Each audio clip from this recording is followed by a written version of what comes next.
Untuk pertama kalinya, Papua menjadi tuan rumah perhelatan event olahraga berskala nasional PON ke-20. Bagaimana peran pemerintah Provinsi Papua dalam menyukseskan perhelatan PON dan bagaimana mendorong munculnya atlet-atlet baru berprestasi dari PON untuk bisa bersaing di event olahraga tingkat internasional. Kita akan berbincang dengan juru bicara Gubernur Papua Rifai Darus dan mantan atlet angkat besi Lisa Rumbewa. Selamat malam Pak Rifai, Kakak Lisa. Ya, selamat malam. Selamat malam juga. Ya. Baik, semoga dalam kondisi sehat-sehat selalu. Semangat luar biasa. Terima kasih waktunya. Kita tahu di sana sudah lebih larut. Begitu ya, saya ke Pak Rifai terlebih dahulu. Pak Rifai, bagaimana sejauh ini Pak persiapannya, dukungan dari pemerintah Provinsi Papua berkoordinasi dengan pemerintah pusat jelang opening ceremony besok?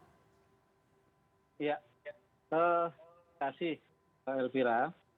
Jadi memang alur koordinasi yang terbangun selama ini antara pemerintah pusat dan pemerintah Provinsi Papua itu berjalan sangat baik. Komunikasi yang terjalin tidak mengalami kendala sama sekali, khususnya berkaitan dengan PON.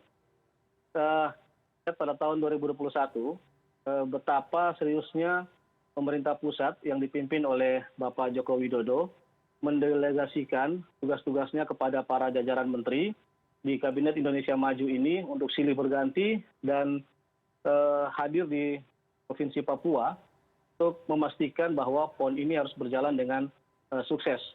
Saya kira banyak sekali menteri yang datang ke Papua. Sedangkan sehubungan dengan opening ceremony yang akan berlangsung besok tanggal 2 Oktober 2021, Ketua Harian PB PON Bapak Yunus Wonda itu mengatakan bahwa segala persiapan sudah dilakukan dengan baik dan tinggal menunggu pelaksanaannya saja. Sedangkan soal keamanan, kami mendapatkan informasi dan laporan bahwa PB PON bersama Panglima TNI dan Polri sudah meninjau langsung lokasi upacara pembukaan yang akan berlangsung besok, yang karena dihadiri oleh Bapak Presiden Joko Widodo, sehingga betul-betul steril dan clear begitu, sehingga tidak bisa dianggap main-main dalam upacara begitu. Sedangkan secara teknis Mbak Elvira, siapa yang akan hadir dalam upacara besok itu semuanya melakukan proses yang rujukannya akan instruksi Mendagri nomor 46 tahun 2021. Jadi semua proses penonton yang masuk dalam stadion ini pun melakukan protokol kesehatan yang sangat ketat, sehingga nanti pada saat pembukaan nanti semuanya bisa berjalan dengan baik dan tentunya mencegah hal-hal yang berhubungan dengan COVID tidak terjadi klaster baru di PON ini. Kondisinya saat ini bagaimana situasi COVID-19, pergerakan kasus di Papua, Pak Rifai? Iya, untuk proses atau perkembangan kasus COVID di Papua sudah melandai. Bahkan hari ini saya lihat laporan yang masuk itu tidak sampai 30 kasus untuk hari ini. Tapi Papua tidak masuk dalam zona merah dan semua klaster pelaksanaan PON baik di Mimika, kemudian Kota Jayapura, Kabupaten Jayapura dan Merauke sudah turun levelnya menjadi level 2 untuk siap melaksanakan PON. Jadi insya Allah kegiatan untuk PON ini yang berhubungan dengan COVID-19, pemerintah Papua beserta para bupati di setiap klaster dan kabupaten pendukung itu betul-betul kerja keras bersama juga dengan TNI dan Polri. Oke, baik. Sekarang saya ke Kakak Lisa. Kakak Lisa, bagaimana melihat untuk pertama kalinya begitu ya PON dihelat di Papua sebagai seorang mantan atlet asal Papua juga, bagaimana Anda melihat event saat ini?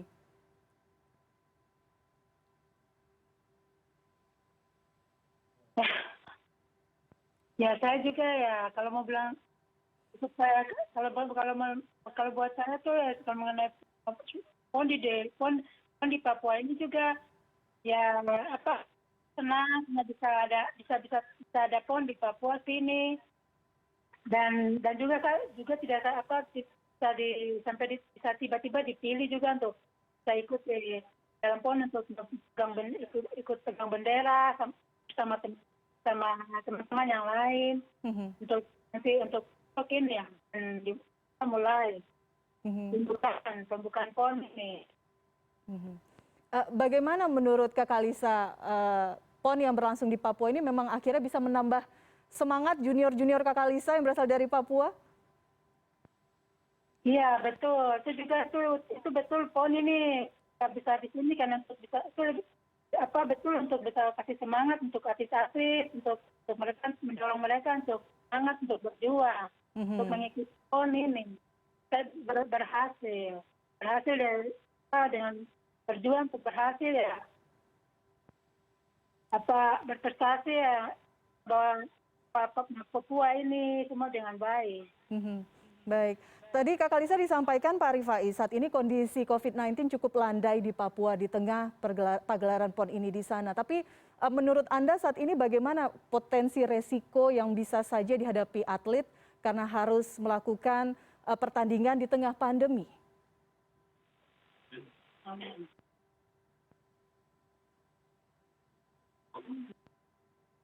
Ibu suaranya nggak dengerin nih. Kak Lisa bisa mendengar suara saya dari studio? Belum dengerin, Ibu suara belum dengerin. Oh, suara saya tadi sempat hilang? Iya, belum Oke. dengerin, Ibu bisa apa? Baik, oke, saya ulang. Kak Lisa, tadi saya bertanya, bagaimana kemudian ada potensi resiko, kita tahu saat ini event PON berlangsung pada saat pandemi. Artinya kan memang ada resiko COVID-19 dan ini harus dihadapi para atlet. Bagaimana Kakak Lisa melihat ini? Ya ini buat saya terus juga ya, saya masalah mal ini, masalah yang kita ada takut tiba-tiba dan virus corona ini juga membuat kita semua ya bagaimana rasa takut tentu tiba-tiba takut dan tiba-tiba masalah ini terjadi, makanya itu yang membuat kita takut sampai harus kita aturan yang sudah diatur, yang sampai harus pakai masker, jaga jarak, tangan, jaga kesehatan. Makanya itu juga membuat saya juga ya semua tidak terima ya Pak.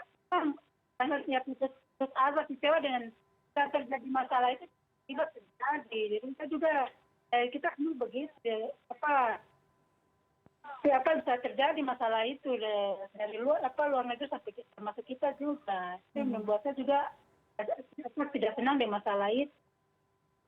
Baik, artinya harus tetap waspada untuk para atlet, para official harus tetap menjaga protokol kesehatan. Saya kembali lagi ke Pak Rifai. Pak Rifai, ketika semua persiapan sudah dilakukan, tapi memang concernnya adalah masalah COVID-19, pandemi dan juga masalah keamanan gitu. Nah, bagaimana kemudian memastikan protokol kesehatan ini betul diterapkan secara konsisten karena ini berlangsung sampai tanggal 15 Oktober nanti? Iya. Iya, betul Mbak Kira. Jadi memang kira ini sebuah tanggung jawab yang sangat besar. Jadi seperti kata pepatah gitu, berharap yang terbaik, siap untuk yang terburuk. Nah, pemerintah Provinsi Papua bersama dengan pemerintah pusat sudah sejauh-jauh hari kemudian mengantisipasi hal ini sehingga kita untuk klaster-klaster yang melaksanakan PON ini sudah mencapai lebih dari 70% proses vaksinasi dan juga kemudian tahapan-tahapan dalam menonton dalam venue, kemudian menghadiri pembukaan, semuanya protokol kesehatan diterapkan secara ketat. Nah, ini sudah terlihat misalnya penonton yang ingin masuk ke stadion Lukas NMB besok menyaksikan pembukaan, maka akan mendapatkan undangan. Undangan itu harus ditukar lagi dengan gelang yang sudah dipasang hologram begitu. Dia bisa terkontrol betul bahwa syarat-syarat untuk menjadi penonton itu dengan protokol kesehatan yang ketat sudah tercapai. Nah, ini yang dilakukan betul-betul sangat ketat, Mbak. Karena kami juga tidak ingin kemudian selesai PON, Papua menjadi klaster baru atau PON menjadi klaster baru munculnya virus 19 dengan jumlah yang cukup besar nanti. Mendapat undangan ini maksudnya seperti apa Pak Rifai? Jadi tidak bisa masyarakat umum merasa ingin melihat pertandingan atau hadir besok pada saat opening ceremony langsung datang ke lokasi, tidak bisa begitu saja ya Pak ya? Ya, ada tahapannya. Jadi yang mau datang menyaksikan pembukaan atau opening ceremony ini harus pertama sudah divaksin. Kemudian harus membawa bukti vaksinasi tersebut, surat vaksin itu ya. Yang kedua, harus juga kemudian masuk sudah melakukan tes PCR 2 kali 24 jam atau antigen 1 kali 24 jam. Nah itu semua harus dibuktikan pada saat masuk ke dalam stadion. Nah undangan yang diterima itu kan dibuat secara online, ya siapapun bisa mendapatkan undangan itu dengan jumlah yang sudah ditentukan oleh panitia untuk bisa masuk ke dalam stadion. Baik, kita berharap memang event ini bisa berjalan dengan lancar, tidak ada ditemukan klaster ataupun kasus COVID-19. Tapi berbicara mengenai skenario terburuk misalnya Pak Rifai, jika kemudian ada ditemukan, bagaimana kesiapan fasilitas kesehatan di Papua mengantisipasi hal ini? Ya, dengan proses yang sudah berjalan selama ini, dengan pengalaman yang pengembangan COVID hampir 2 tahun di Indonesia dan termasuk Papua juga, maka pemerintah Provinsi Papua bekerja sama dengan TNI dan Polri mengantisipasi betul hal-hal yang kemudian kita lakukan pencegahan lebih dini dan juga mencegah agar tidak terjadi proses muncul kembali kasus COVID-19 yang cukup besar di Papua. Nah hal ini memang harus dimulai dengan kesadaran daripada masyarakat itu sendiri, sehingga sosialisasi kepada masyarakat dilakukan setiap saat baik oleh pemerintah maupun relawan-relawan PON ini agar protokol kesehatan ini tetap bisa dipatuhi oleh rakyat.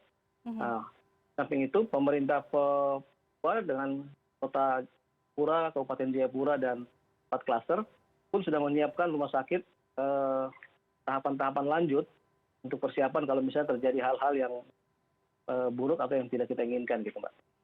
Oke. Kita juga melihat bagaimana masyarakat yang datang, para atlet, para ofisial ini kemudian berpotensi untuk menggerakkan roda perekonomian menjadi lebih baik. Apakah itu sudah mulai dirasakan di sana Pak Rifai? Iya, ini sangat luar biasa ya. Jadi sukses ekonomi adalah salah satu dari 4 sukses yang diinginkan oleh Gubernur Provinsi Papua dalam pelaksanaan terselenggaranya PON 20 ini. Jika ditanyakan angka pasti, memang berapa besar perputaran ekonomi selama penyelenggaraan belum bisa kita ukur Mbak ya. Namun saat ini dapat dilihat bagaimana penjual-penjual souvenir, kemudian pakaian, makanan, minuman, pelaku-pelaku UMKM kecil di 4 klaster ini sangat terasa dampaknya. Dan panitia menyediakan juga tempat-tempat yang bisa digunakan oleh para UMKM ini untuk melakukan penjualan atau dagangan yang mereka miliki. Nah, oleh karena itu saya lihat bahwa dengan dibangunnya sejumlah sarana taraf olahraga bertaraf internasional ini juga memicu anak-anak muda Papua untuk kemudian bisa berkreasi, berinovasi dalam rangka menciptakan lapangan-lapangan kerja yang kemudian bisa membantu atau mengangkat nilai-nilai ekonomi yang ada di tengah-tengah masyarakat. Dengan upaya-upaya seperti ini maka diharapkan nanti ke depan itu kami ingin Papua ini menjadi seperti Melbourne Mbak, Australia gitu ya. Kita tahu bahwa di Melbourne itu sejak berhasil tumbuh menjadi sebuah kota terbaik di dunia dalam urusan olahraga. Karena sejak tahun 72 misalnya Melbourne memulai usaha tersebut dengan membangun infrastruktur olahraga yang bertaraf internasional. Nah ini pun sudah terjadi di Papua. Dan dengan demikian kami ingin bahwa suatu saat nanti, seperti tadi dikatakan oleh Bapak Menpora, Papua menjadi provinsi olahraga dengan fasilitas yang sangat memadai dan internasional, banyak event, multi-event yang akan terjadi di Papua, maka roda ekonomi itu akan muncul dan kemudian bisa menjadi legasi baru bahwa ternyata Papua adalah Melbourne-nya Indonesia. Seperti itu yang kita harapkan, Mbak. Baik, menarik sekali ya. Kita harapkan itu bisa terwujud Pak Rifai. Terakhir saya ke Kakak Lisa. Kakak Lisa, bagaimana Anda melihat saat ini peran dari pemerintah pusat dalam pengembangan atlet-atlet tidak hanya dari Papua, tapi secara keseluruhan. Bagaimana Anda lihat concern pemerintah terkait hal ini?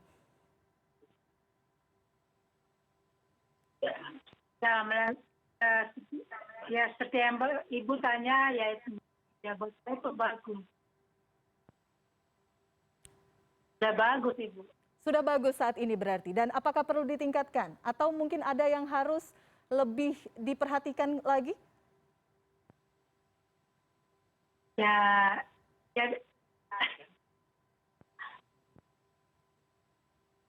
Oke. ya dia untuk penghargaan untuk atlet prestasi gitu. Oke, baik. Untuk menutup diskusi kita, Kakak Lisa mungkin ada pesan untuk para atlet muda yang saat ini tengah fokus untuk bertanding di ajang PON di Papua? Ya Ibu, ya saya ya kalau buat saya apa, tetap memberikan semangat untuk mereka berjuang. Untuk berjuang dengan apa yang mereka lakukan nanti di PON ini. Baik. Semoga harapannya juga bisa menjadi penerus Kakak Lisa begitu ya, tidak hanya di Indonesia saja tapi juga bisa go internasional, menjadi juara di event internasional. Begitu ya Kakak Lisa, terima kasih waktunya Pak Rifai, terima kasih waktunya. Kita harapkan besok opening ceremony yang akan secara resmi dibuka oleh Presiden Joko Widodo bisa berjalan dengan lancar dan aman. Selamat malam. Malam juga Ibu.